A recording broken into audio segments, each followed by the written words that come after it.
Okay, in this video we're going to show you how to search submitted members, which is a very useful function within the system.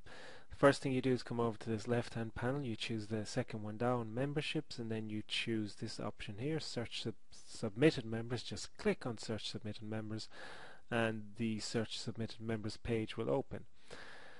Then you can enter your search criteria. Now, for larger clubs or organisations who have smaller clubs associated with them, you can use this second section here, club societies, and you can choose, for example, smaller. If you want to see details from members of smaller clubs associated with your larger club or organisation, you can select them here.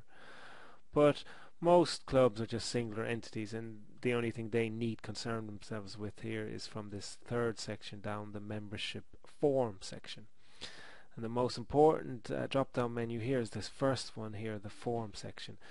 And usually here you would choose between the membership forms here that your club has. So for example, you might have a membership form for all the members of 2014, then you might also have membership forms associated with members who registered in previous years, 2013, 2012, etc. So it's probably recommended to choose from the most recent year's members. For the purposes of this video, I'm just going to use membership form 2012 because this is a test site, but in your case it might be membership form 2014, for example.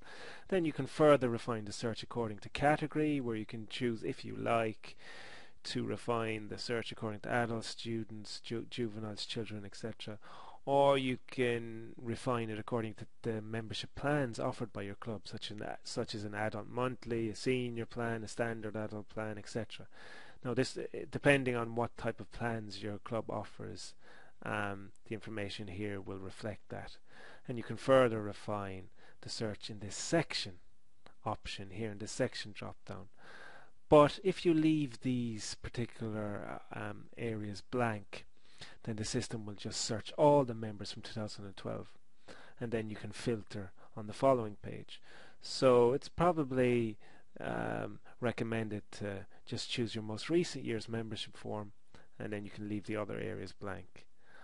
Now you do have the option of entering dates here if you so wish, or you can just leave that blank and then come up here to the top and click next, and this will take us to the page where you can further filter the data.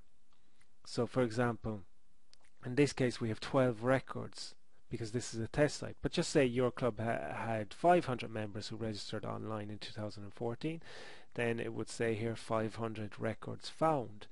Now your next task is to select what data for these members do you want to export to Excel. By default, the system selects member ID, club name, first name and surname of the member, and their email. If you like, you can select all the data fields here by just ticking this all button. Or you can select specific data that you want to export. You might select the club name, the first name, the surname of the person, the email, maybe their mobile number so you can contact them, and any other details here that you want to see in your Excel file, or if you like you can export to a PDF.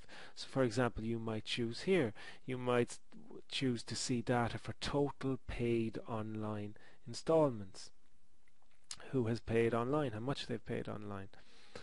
Or maybe more importantly, you could look at total arrears online installments.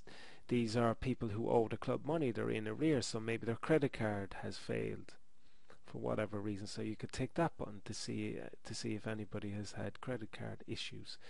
You could also tick total offline installments in arrears, which is a data field that will give you information on people who maybe have paid by cash or cheque and still owe the club some of the money. So maybe it's €100 membership and they've paid 50 by cash or cheque and they still owe you another 50. Now you can take as many of these as you like, or as I said earlier, you can take all of them.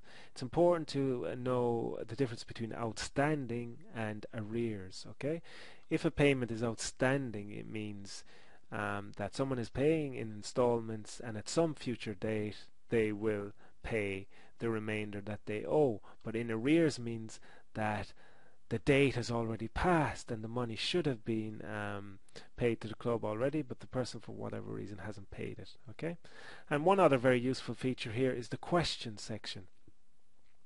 Now in the online membership application form, the club can put whatever questions they want there. Many clubs, for example, ask for information about schools, what schools the members have gone to, or maybe you may ask them if they're willing to volunteer and that kind of thing. And if you want to filter that data into Excel or as a PDF, you would just tick the label question 3, and the label refers to the question itself. In this case, it's the IRFU age grade.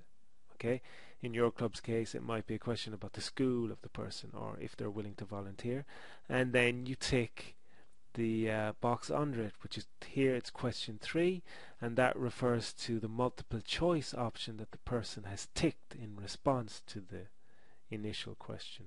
Okay, so and you tick the boxes that you want exported to Excel, then you come to the top of the page and you simply click the export button.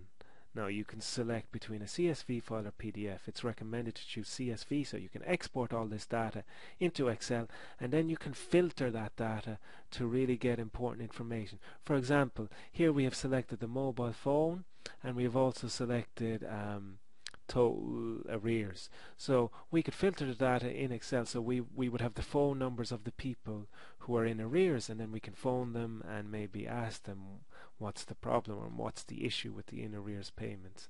And we can also phone the people who maybe have volunteered to do accounting for the club or drive people around or do pitch maintenance or whatever it might be. Now in another video I'm going to show you how to use the filter data in Excel, but for now all you have to do is click the export button when you've selected the fields that you want exported, and then in just one moment you should get a pop-up like this telling you that you now have the option to open the file in Excel.